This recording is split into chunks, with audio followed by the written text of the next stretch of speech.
जलती है होलिका जब तो सिर्फ लकड़ियां नहीं अहंकार भी राख हो जाता है। रंगों की बौछार जब उड़ती है तो मन के सारे भेदभाव भी धुल जाते हैं। ये त्योहार याद दिलाता है कि अंधेरा चाहे कितना भी गहरा क्यों ना हो, सत्य की एक चिंगारी उसे मिटा सकती है। बुराई कितनी भी शक्तिशाली हो, आस्था और अच्छाई की जीत तय होती है। नमस्कार, मैं हूँ स्वाति पांडे और आप देख रहे हैं 4 टीवी न्यूज। जैसा आप सभी जानते हैं, हम सबके लिए होली का त्योहार खुशियों और रंगों का त्योहार है। और साल 2026 की होली में चंद्र ग्रहण भी लग रहा है। तो चलिए इसके बारे में जानते हैं विस्तार से। इस बार की होली 2026 सिर्फ रंगों और खुशियों का त्योहार नहीं, बल्कि एक अनोखा खगोलीय संयोग भी लेकर आ रहा है। 3 मार्च को जहां एक ओर जलेगी बुराई के प्रतीक होलिका, वहीं उसी दिन आसमान में लगेगा चंद्र ग्रहण, यानी आस्था और विज्ञान का अद्भुत संगम एक ही दिन।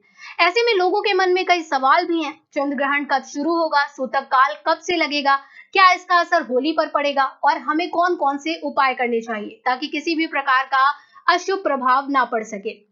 तो सबसे पहले बात करते हैं होली की। होली सिर्फ रंगों का त्योहार नहीं है, बल्कि यह बुराई पर अच्छाई की जीत का प्रतीक है।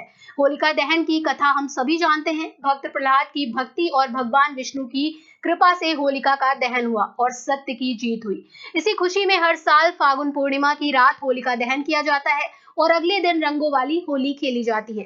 साल 2026 में होलिका दहन 3 मार्च को मनाया जाएगा। होलिका दहन का शुभ मुहूर्त 3 मार्च की शाम 6:22 से रात 8:50 तक रहेगा। इस समय के बीच किसी भी समय होलिका दहन किया जा सकता है। यह समय शुभ माना गया है और इसी दौरान पूजा पाठ और परिक्रमा करना अच्छा रहता है। परिवार के साथ मिलकर होलिका की पूजा करें, नारियल अर्पित करें और सुख समृद्धि की कामना करें। अब बात करते हैं सबसे महत्वपूर्ण विषय की, चंद्र ग्रहण 2026। इस बार होलिका दहन के दिन ही चंद्र ग्रहण लगने जा रहा है और यह ग्रहण भारत में दिखाई देगा। इसलिए इसका सूतक काल मान्य होगा और धार्मिक दृष्टि से इसका विशेष महत्व रहेगा। चंद्र ग्रहण से पहले सूतक काल शुरू हो जाता है। 3 मार्च को सुबह 9:39 से सूतक काल शुरू हो जाएगा। सूतक काल को अशुभ समय माना जाता है, इसलिए इस दौरान कुछ नियमों का पालन करना जरूरी होता है। चंद्र ग्रहण की शुरुआत दोपहर 3:20 पर होगी। पूर्ण चंद्र ग्रहण शाम 5:04 पर होगा और ग्रहण का समापन शाम 6:46 पर होगा। यानी कुल मिलाकर यह ग्रहण शाम तक रहेगा और इसके बाद समाप्त हो जाएगा। अब सवाल यह है कि होली पर चंद्र ग्रहण का क्या असर पड़ेगा। चूंकि ग्रहण का समापन 6:46 पर होगा और होलिका दहन का मुहूर्त 6:22 से शुरू हो रहा है, इसलिए लोगों को समय का विशेष ध्यान रखना होगा। बहुत से ज्योतिषाचार्यों के अनुसार ग्रहण समाप्त होने के बाद शुद्धि करके ही होलिका दहन करना उचित रहेगा। यानी ग्रहण समाप्त होने के बाद स्नान करें, घर में गंगा जल का छिड़काव करें और फिर पूजा पाठ करें। इससे नकारात्मक ऊर्जा दूर होती है और शुभ फल की प्राप्ति भी होती है। धार्मिक मान्यताओं के अनुसार चंद्र ग्रहण का प्रभाव मन और भावनाओं पर पड़ता है।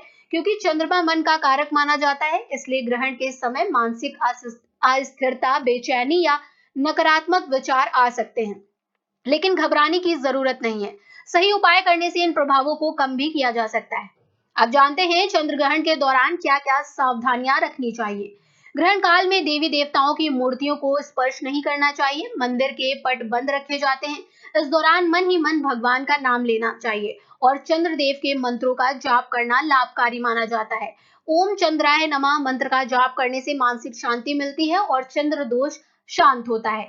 ग्रहण समाप्त होने के बाद स्नान अवश्य करें, साफ कपड़े पहने, घर और मंदिर की साफ सफाई करें और गंगा जल का छिड़काव अवश्य करें। इसके बाद दीपक जलाकर भगवान की पूजा करें। ऐसा करने से वातावरण शुद्ध होता है और नकारात्मक ऊर्जा समाप्त होती है। दान का विशेष महत्व भी बताया गया है। ग्रहण के बाद चावल, चीनी, दूध, दही, सफेद वस्त्र या सफेद मिठाई का दान करना शुभ माना जाता है। इससे कुंडली में चंद्रमा मजबूत होता है और जीवन में सुख समृद्धि आती है।